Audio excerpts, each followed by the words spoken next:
12 जून दिन के 1:38 पर एयर इंडिया की फ्लाइट एयर इंडिया 171 क्रैश कर गया, जो बेहद दुखद घटना है। लेकिन इसके रीजंस को हम 3D एनिमेशन की हेल्प से समझने की कोशिश करते हैं।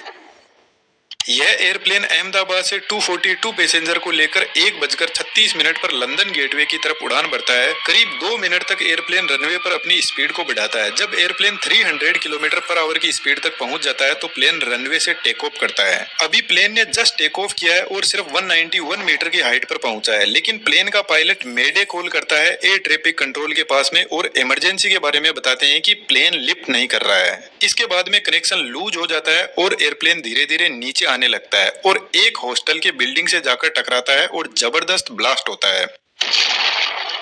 आउट ऑफ 242 पैसेंजर 241 की जान चली गई, बाकी सिविलियंस भी इसमें मारे गए। इस वीडियो की रिकॉर्डिंग के टाइम तक कंफर्म नहीं हुआ है कि कितने लोगों की इसमें जान गई है, लेकिन ब्लास्ट बहुत जबरदस्त था। एयर इंडिया का बोइंग 7878 ड्रीम लाइनर एयरप्लेन काफी लंबी दूरी तय करने वाला था, अहमदाबाद से लेकर लंदन गेटवे की तरफ। तो इसके अंदर फ्यूल टैंक को फुल कर दिया गया। इसके फ्यूल टैंक की कैपेसिटी लगभग 1,26,000 लीटर की है। बेसिकली एयरक्राफ्ट का फ्यूल इसके विंग में ही भरा रहता है और विंग पर ही इंजन लगे रहते हैं। तो जब एयरक्राफ्ट ने उड़ना शुरू किया तो सिर्फ 2 ही मिनट इसने फ्यूल की खपत की और जैसे ही यह ग्राउंड पर आकर स्ट्राइक करता है तो इसमें बचा हुआ फ्यूल जबरदस्त आग पकड़ लेता है, जो एक बड़े धमाके का रीजन बनता है। अभी हमारे पास में कंफर्म न्यूज नहीं है इसके क्रैश के रीजंस की, लेकिन जब एयरप्लेन नीचे आने लगा तो लोगों ने देखा कि इसके इंजन में कहीं पर भी कोई आग नहीं लगी हुई थी, वह परफेक्टली काम कर रहे थे। लेकिन जब भी किसी फ्लाइट का इंजन फेल होता है तो इंजन पीछे की तरफ भयंकर आग को फेंकने लगता है, जिसको अभी हम आगे समझेंगे। लेकिन सबसे पहले हम पॉसिबल रीजंस को समझने की कोशिश करते हैं। फिलहाल जैसे एयरप्लेन रनवे पर खड़ा है, एयरप्लेन के यह विंग्स है और विंग के पीछे साइड में आप देखोगे फ्लैप्स लगे हुए हैं, जो कुछ इस तरीके से एडजस्ट होते हैं और आगे की तरफ लगे हुए स्लेट्स यह भी अपने एंगल को एडजस्ट कर सकते हैं और यही एयरक्राफ्ट को टेक ऑफ और लैंड करवाते हैं। जब इंजन स्टार्ट होता है तो यह आगे से हवा को खींचता है और पीछे की तरफ हाई स्पीड में फेंकने लगता है, जिसकी वजह से एयरक्राफ्ट को आगे की तरफ थ्रस्ट लगेगा और एयरप्लेन रनवे पर दौड़ने लगेगा। लेकिन यह जो कंडीशन है इसमें सिर्फ इंजन की पावर से एयरप्लेन आगे बढ़ रहा है। यदि हमने फ्लैप्स और स्लेट्स को एक्टिवेट नहीं किया तो एयरप्लेन सिर्फ रनवे पर चलता रहेगा, टेक ऑफ ही नहीं कर पाएगा। लेकिन जैसे ही पायलट फ्लैप के एंगल को बढ़ाते हैं एयरप्लेन धीरे धीरे टेक ऑफ करने लगेगा। इसके पीछे सबसे बड़ा रीजन है इनकी डिजाइन, जो एयरफॉइल मैकेनिज्म को फॉलो करती है। जैसे यह एक एयरफॉइल मैकेनिज्म है, जब हवा इससे टकराती है तो कुछ इस तरीके से आगे निकल जाती है, लेकिन जब हम इसका एंगल बढ़ाते हैं तो अब आप देखोगे कि यह एयरफॉइल के इस पॉइंट पर हवा का जो प्रेशर है वह ज्यादा लगने लगेगा और ऊपर से जो हवा जा रही है वह सीधी निकल जाएगी। तो